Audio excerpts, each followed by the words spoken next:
All right, let's talk about Steven Universe episodes. Future Boy Zoltron and last one out of Beach City. Future Boy Zoltron, I'll start with that one because it's the first one and the least interesting. I liked this episode actually. I thought I would kind of go back to this one and not really enjoy it that much because this episode came at a time where people were just fed up with the filler episodes, and this was one of them that I remember people really hating the most. I think it's actually a really charming episode. Basically, Mr. Smiley gets out this robot machine that you put in a quarter and it talks to him. And Steven accidentally breaks it by touching it, which is, I think, supposed to be a sign of his super strength that he has. But what's weird is, like, if that's true, then why didn't they, like, emphasize that a little bit more? I felt like it felt kind of weird that it just kind of broke. But it also could just been the fact that the machine was old, but I think it was clear that it was Steven's super strength, so I'm not really sure. But this episode, goes from there, and Steven takes over, like, the robot thing and pretends to tell people's futures. Not in the obvious way you'd think of, which is that Garnet passes his her future vision to him for the day or something like that. No, he just kind of, like, knows the townspeople so well that he can kind of just listen and make observations.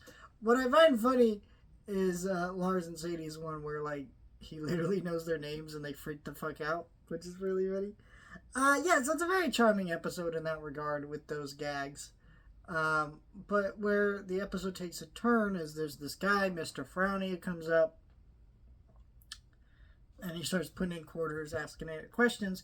But Steven doesn't know how to answer because they're clearly not actual questions he can answer because they're, like, very vague and seem to be about this one person that he doesn't really understand who it is. And then he realizes he was there to see Mr. Smiley. So when he talks to Mr. Smiley, and Mr. Smiley was like, oh yeah, we used to do this bit together and there was nothing he could do to make him happy, and they reconnect. And I think that's just a sweet episode. It's not really that deep or anything, but I like the character Mr. Frowny. I think he actually could have been explored a little bit more, maybe in another filler episode, but I understand why he wasn't, because what's the point? But it's a really charming episode that I enjoyed. So, it wasn't perfect, but I enjoyed the episode. And then the next episode, Last One Out of Beach City, is a really fun one. I remember when this episode title leaked, and people were speculating hard what this episode was going to be. They're like, are the diamonds going to invade and they're going to have to another evacuation like we had in the return? And people, like, were so speculating hard about this one. And it ended up not being that. It ended up being just a fun episode about Pearl.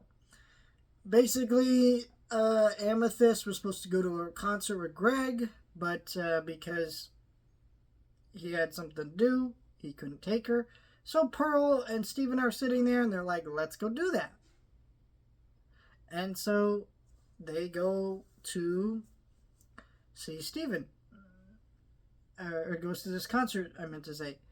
And what I like about this episode is Pearl talks about being a rebellious person.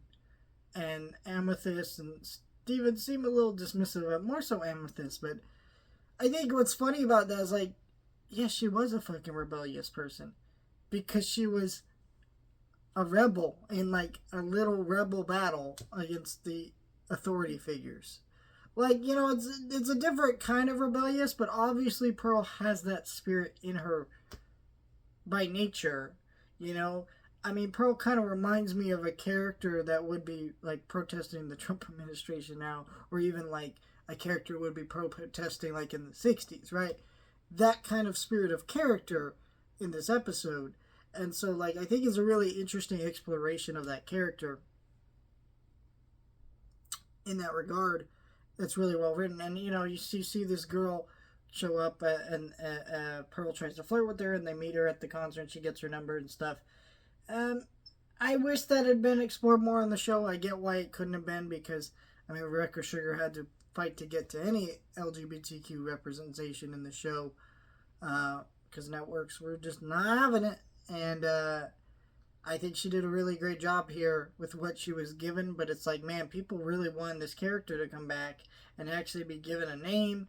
And I think she did get a name later on, like background material, but I don't think she was actually given a name up front. And then it was hinted at one point her bismuth had a thing going on. So I don't really know what they were planning with Pearl and her relationships and stuff. But I do think this was a very powerful episode in a lot of ways. So that had a unique look at Pearl that I don't think we really ever saw again after this episode.